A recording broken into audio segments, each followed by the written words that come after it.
تصور کن توی دنیای ماینکرافت خودت داری راه میری و یه اسکین شبیه استیو میبینی که چشای سفیدی داره و خب میخوای بری ببینی که چی بوده، ولی دقیقا وقتی می نزدیکشون ناپدید میشه و خب یکم جلوتر درختایی رو میبینی که برگاشون ریخته و هیچ وقت تو این کار باشون نکردی و یکم جلوتر میبینی که تونل های هست 2 در 2 که هیچ وقت تو نکندیشون و این دقیقا شروع افسانه بزرگ هیوبراینه، افسانه ای که امروز قرار زیر ذره قرارش بدیم و ببینیم واقعی یا دروغ.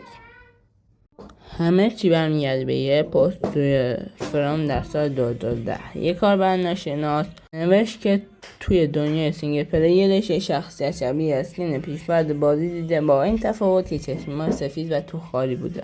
وقتی نزدیک شده شخصیت خیلی شده. این پست به تنهایی شده خاصی نبود، اما همراهش عکسایی از تونل‌های عجیب و درخت‌های بی‌برگ منتشر شد. ادعا میشد این کار موجوده بوده.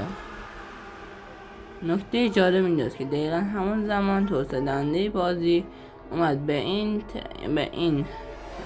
هیوبراین دامنه زد و اونا با شوخی کرد و گفت remove the هیوبراین توی لاکای بازی این قرار داد و خب یعنی که هیوبراین رو حذف کردن. این دقیقا چیزی بود که افسانه رو منفجر کرد. بازیکنان شروع کردن به ساخت ویدیو مود و حتی یه باس فایت به اسم هیوبراین. ولی یه تئوری هست که میگه ناچ برادرش هیوبراین بوده و خواسته هیوبراین یا برادرش رو توی ماینکرافت بیاره تا یادش رو زنده کنه، چون که میگن اون برادرش مرده بوده. ولی خب این تئوری احتمالش خیلی کمه و خب شاید اصلا یعنی تئوری دروغ بوده باشه.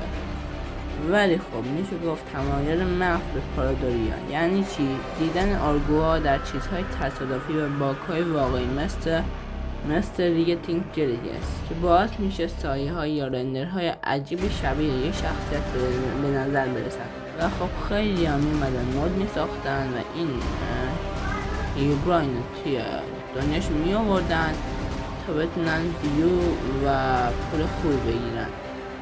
چند استودیوی سازنده بازی موجان چند بار رسما اعلام کرد هیوبراین هیچ وقت بخشد بازی نبوده و صرفا یه افسانه اینترنتیه. با این حال به خاطر محبوبیت زیاده این افسانه خودشون هم چند بار شوخی کردن، مثلا توی یکی از تریلرهای رسمی به اشاره ظریفی بهش شد، با اینکه رسما تصویب شد که هیوبراین یکی از افسانه‌های ماندگارترین افسانه ماینکرافت بوده و دنیای گیمی صدها مود سرور و حتی یه اسم ماب رسمی به افتخارش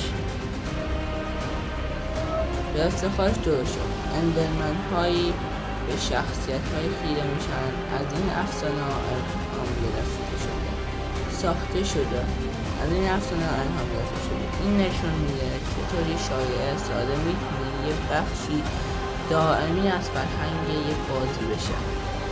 جواب نهایی این میتونه باشه که هیوبراین واقعی نیست، هیچ وقت بخشی از کتنهای بازی نبوده، اما تأثیرش روی فرهنگ بازی ماینکرافت اینقدر واقعی میشه که میشه که گفت خودش تبدیل میشه به یه بخشی از تاریخ این بازی.